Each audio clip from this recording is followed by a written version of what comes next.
Hello and welcome to GBN Live. I'm Tracy Hansen, your host. I'm with the Saybrook chapter of GBN. So what's up, Saybrook? Today we have Erica Simonavice. I hope I said that right. I'll double check that. With us today from Greenville. She's a realtor in Greenville. But before we get started with that, I just want to let you know to leave your comments and questions in the comment section. You may have to give us permission to show your comments. So you can go to streamyard.com/Facebook, and that will give us permission to answer your questions. I'd also like to thank our sponsor, Grand Strand Law. They have offices in Myrtle Beach and North Myrtle Beach. You can reach them at 843-492-5052, also at grandstrandlawgroup.com. So when we return, we're going to have Erica here with us, and we will get to asking her some questions. All right, great, thanks.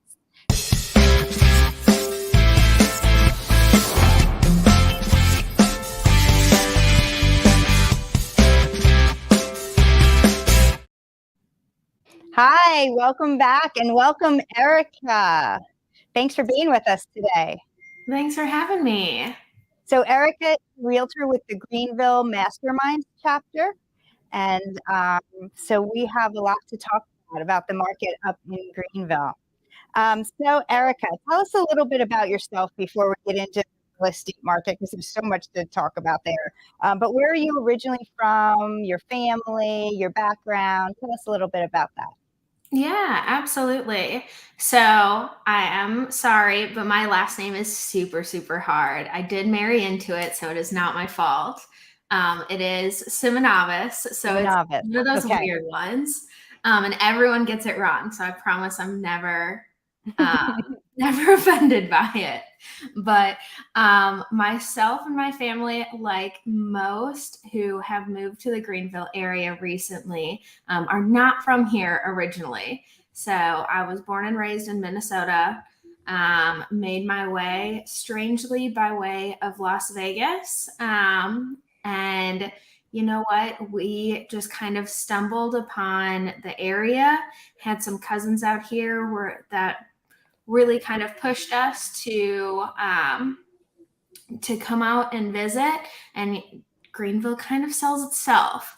So we fell in love like everyone else does when we come here, and we've been out here for now over 4 years, which has been incredible. I love it up there. Yeah, great. It's so pretty. Mm-hmm. I love it. So we all know that the real estate market has been booming across the country. You know, there's been some fluctuation lately. So where are you seeing things in the Greenville market these days? Yeah, absolutely. So the last several years, we have seen a hyper, what we call seller's market, which basically just means our inventory is so low that sellers have a true advantage. So 2020 and 2021, due to COVID, due to low interest rates, and due to lack of inventory and differing buyer needs, we saw a huge demand in just people wanting to be outside of city center or wanting to be not in an apartment anymore, and the ability for them to finally purchase. With that, we were seeing the last decade, we had hardly any buildings. We were significantly behind. It was estimated on 3 million. We're down to about 1 million just to keep up with what demand is currently. So we kind of saw a big storm happen in 2020, 2021, even in 2022. End of 2022, 2023, we did see a little bit of what a lot of people have called softening, what we like to call as normalizing. We're kind of getting back to that 2018, 2019 normal seller's market instead of such a hyper seller's market. Right. I agree. Is there a particular area in Greenville that has grown faster than others? Honestly, it's been the entire area because Greenville has, you're pretty landlocked there. So there's only so much that you can purchase and only so much that a lot of people can afford. We have seen the outlying areas invest more into their downtown. So we've seen Greer and Easley, Simpsonville, all of these invest back into their downtown. So we have all of these little mini downtown Greenvilles all throughout the area to help allow for that increase in what people are really looking for, which is kind of that human connection. Right. Yeah. That's fascinating, though, that some of the other smaller areas are also experiencing that downtown growth, as well, because that's just going to draw more people to those areas too, which is great. Absolutely. Now, do you find that new home sales are growing faster than resales? We're seeing that here at the beach, that we just have so much new home construction going up, so around you, where are you seeing that? Yeah, so we're definitely seeing a lot of new construction. Unfortunately, Greenville has made it extremely expensive to try and build. So we are seeing it a lot more in the outside areas. So over the past several years, we've seen a ton in Simpsonville, Greer, Duncan, Easley. So kind of closer into that downtown Greenville area. Piedmont has recently kind of come up pretty significantly. We're also seeing even farther out into kind of Spartanburg County as well. So that Duncan, Woodruff, Reedville, Inman, Boiling Springs. I mean, we're seeing kind of that growth wherever they can find a plot of land. It feels like they're building on it right now. Right. Yeah, I feel like that here at the beach too. I was actually just up there in Spartanburg this past weekend. Yeah, my daughter plays volleyball, so we were up there. Yeah, great up there. I love it. Oh, that's so much fun. And downtown Spartanburg is doing the same thing. They are totally investing into that downtown, which has been amazing. Yeah, I've noticed that. Yeah, it's been really fun to see. But as far as better than resale, I mean, we do have significantly more inventory as far as the new builds. So we're seeing closer to about 4 months worth of inventory, which our balanced markets considered about 5 to 6.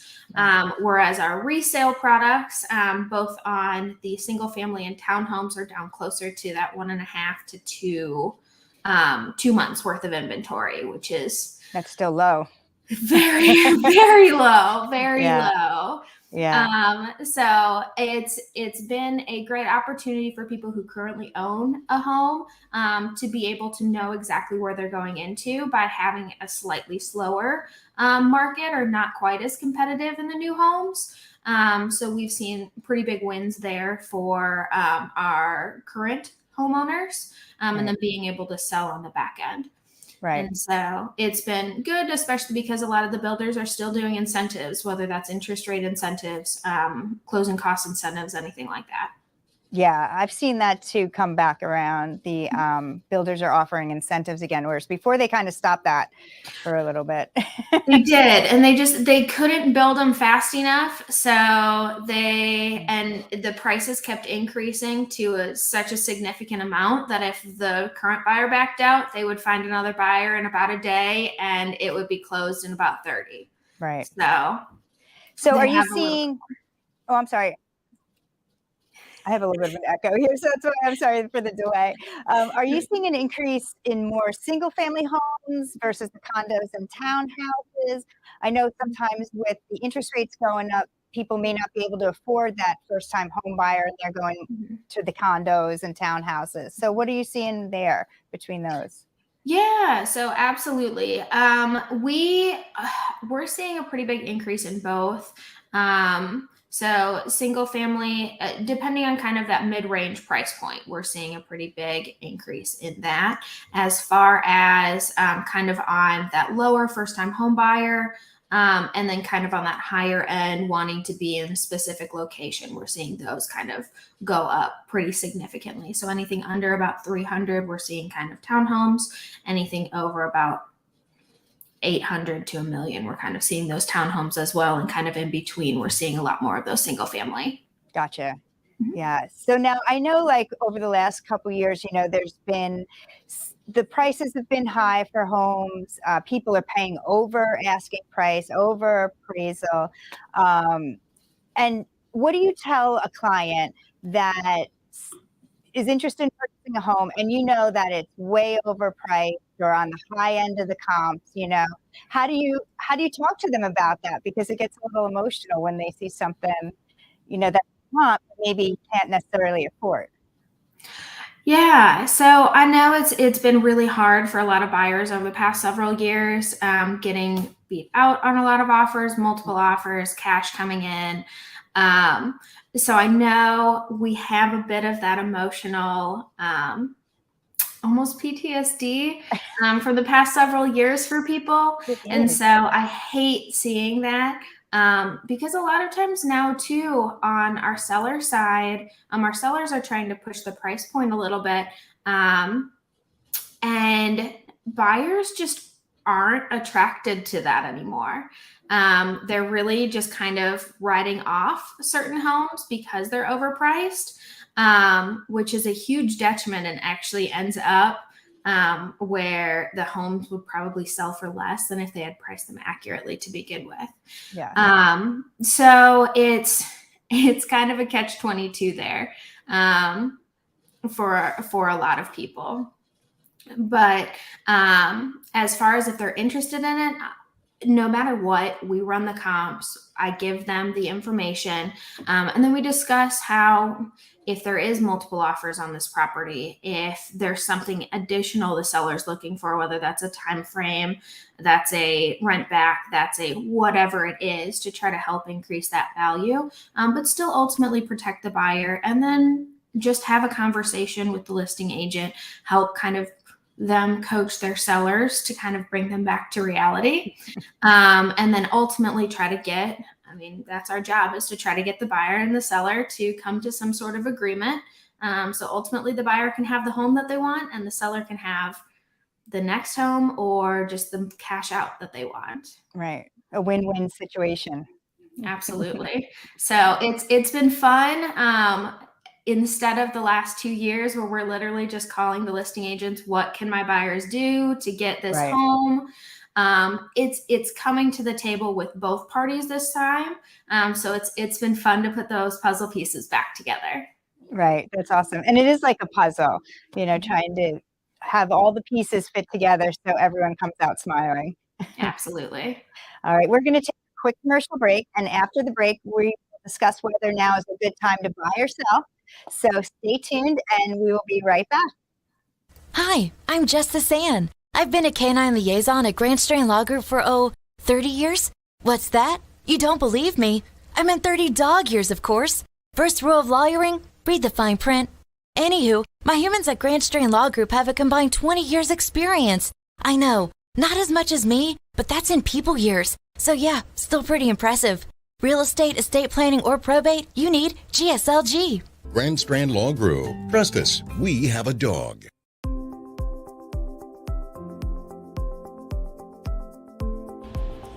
Great Business Networking grew out of the idea that by creating lasting friendships within the community, we can make the community even better. I was looking to network with professionals and to be able to refer my clients to somebody that I trust. Well, it's really important to trust the members of the group because we really generate quality referrals, and to know somebody, be friends with them, and get that qualified referral is the key to success. It is networking, but it doesn't feel like networking, and that is important to me. I come to the meetings, I have fun, I make great connections, and I help grow my business.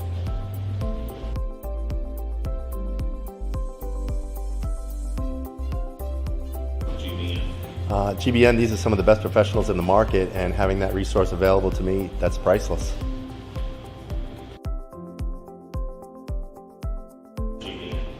Well, GBN is a network of business professionals that build long-lasting friendships that will not only grow my business, will grow yours as well. That's what referral marketing is all about.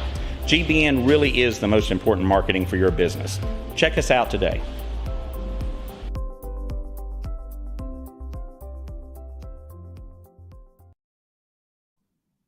All right, and welcome back to GBN Live. We are here with Erica Simonavice. Did I say it right? You got it. Who is a realtor with the Greenville Masterminds Chapter of GBN. And before the break, we did touch a little bit about a seller's market and some properties selling for over appraised value, how that's kind of slowed down a little bit now. But what are some other factors that one would consider when you're thinking of selling their home? Over price. When selling their home overpriced, I definitely think that that's probably going to be a detriment to them regardless. There's certain homes where maybe we don't have the valuation or we don't have some great comparables in the market that can be hard to price out. But I definitely think pricing it with the comps definitely is more of a asset to sellers.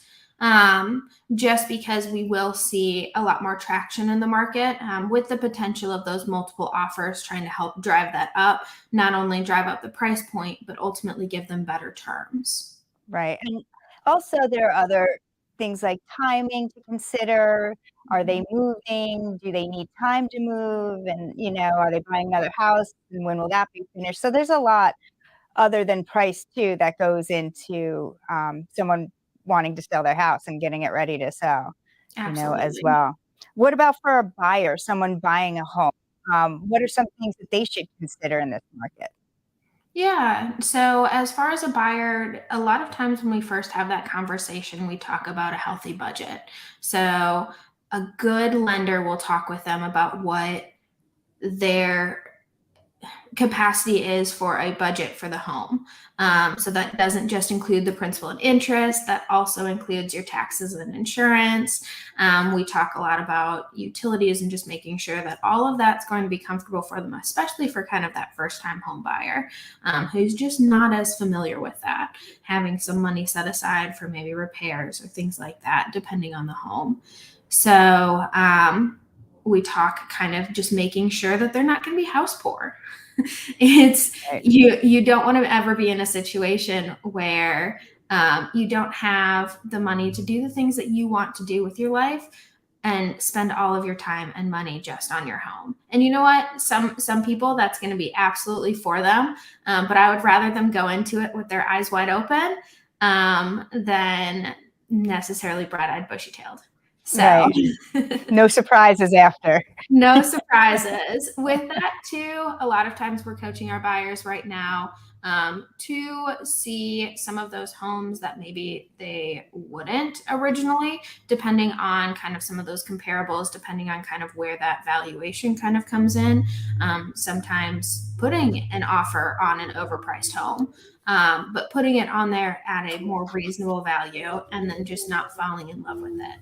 So making sure that, hey, we have a set price point, as long as if we can get it within there, fantastic. If we can't, we're going to find something else and it's going to be fine. Right. It's hard to tell a buyer to take the emotion out of it a little bit, but you do have to make those decisions about what's best for you financially as well. Yes. Especially with these rates that are coming up and now they're talking about maybe raising them again, or what are you hearing about that in the rates in the upcoming months? Yeah, so what I've been kind of hearing is well, the nice thing about interest rates in general are, as far as mortgages, they are not fully determined by the set increase in what the Federal Reserve does. And so a lot of times we account for that over a longer period of time. We also account for that significantly sooner based on expectations of what the Federal Reserve is going to do. So a lot of times when we hear, oh my gosh, they did another rate hike, we've already accounted for that. It's the lending institutions and everything like that has already accounted for it. If it's slightly higher than what it was or slightly lower than what they were expecting, it'll adjust at that point. But for the most part, it's already accounted for before we even hit it. So we really haven't seen too much of a slowdown as far as that. We have seen rates kind of come off just a little bit. But from my understanding and from my a few economists that I follow, they are expecting maybe another rate hike towards Q4. But I think for now, I've heard we're looking at being a little bit more stable, which is That would be great. A little stable. takes more of the uncertainty out of it. Yeah. And, there's a saying too that they always say, marry the house, date the rate, because you can change it. You can refinance. Yep. And a lot of people are taking advantage of that right now. There's some great programs like a 2-1 buy down that buyers are taking advantage of. It does need to be paid for by the seller. So we need to have that conversation up front when we're making that offer to make sure we have enough seller paid closing costs to account for that program. So things like that, just making sure that they can still account for the closing costs on top of the 2-1 buy down, on top of everything else.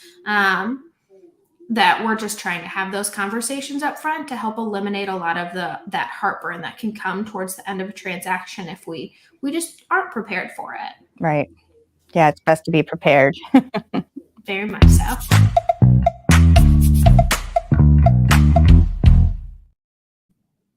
Okay, so this is part of the show, Rapid Fire. And what we're going to do is we're just going to have a little fun, ask you a couple quick questions that don't have to do with real estate or GBN, just to get to know you a little bit better and so our viewers can see who you really are, Okay, so first question. What was your first job? Ooh, my first job would be 13 and babysitting. Right. I think a lot of us started out that way. I think so. Are you a night owl or an early bird? Ooh, definitely an early bird. You will not catch me out past 10 p.m. That's very good. I used to be a night owl, but the older I got, I realized I'd like to go to bed early, and I don't mind getting up early. Exactly. Are you a dog or a cat person? Dog. We've got 2 little ones. You can kind of see them. Let's see if I can get it. Oh, back here? I see somewhere? Do you like dark or milk chocolate? Ooh, milk chocolate. All right. What's your favorite color? Purple. What is your favorite word or phrase? Ooh, not my house, not my money. Favorite movie? Ooh, that's a tough one. I don't know if I have a favorite. All right. How about a favorite song or genre? Oh, let's see. I love a lot of the popular country as well as just pop music. I like anything you can kind of sing along to. Yeah. My daughter's really into Taylor Swift right now. So we've been going through that whole debacle of how much tickets are and all that. But all she wants to do is listen to it in the car. Oh, yeah. Yeah, I've had a little bit. It's been enough. I bet it's been a lot. I bet at least she has so much that you hopefully will not hear the same song within the same hour. We're going through them all. Perfect. What's your favorite vacation spot? You know what? We just went to Portugal last year for a real estate conference and absolutely loved Sintra there. Nice. Very nice. That's a good conference.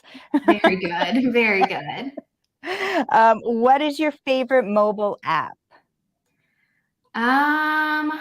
You know what? I am 100% addicted to Instagram. I love all the fun photos. I love the funny reels. Awesome. It's got the best of both worlds. That's very good. All right. Awesome. Well, that was our rapid fire questions. So thank you for playing along with that. We are going to get back into real estate a little bit before we finish up here.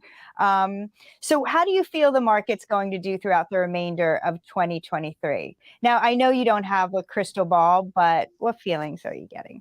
Yeah, definitely no crystal ball. But as far as what we're seeing in the market currently, we are still seeing a pretty big inventory issue. So unless we see some larger builders or some quicker builds coming, I don't foresee that changing anytime soon. We're still seeing plenty of people wanting to move to the market. So I think it's just going to be kind of putting those puzzle pieces together again for those buyers and sellers and kind of help making those transitions happen a lot quicker. Right. Very good. Well, thank you for joining us. You can get in touch with Erica today or any day at 864-631-5517. Also at ericasimonavice.allentate.com. and it's up on the screen there. So thank you again for joining us. Before we go, I do have one more question.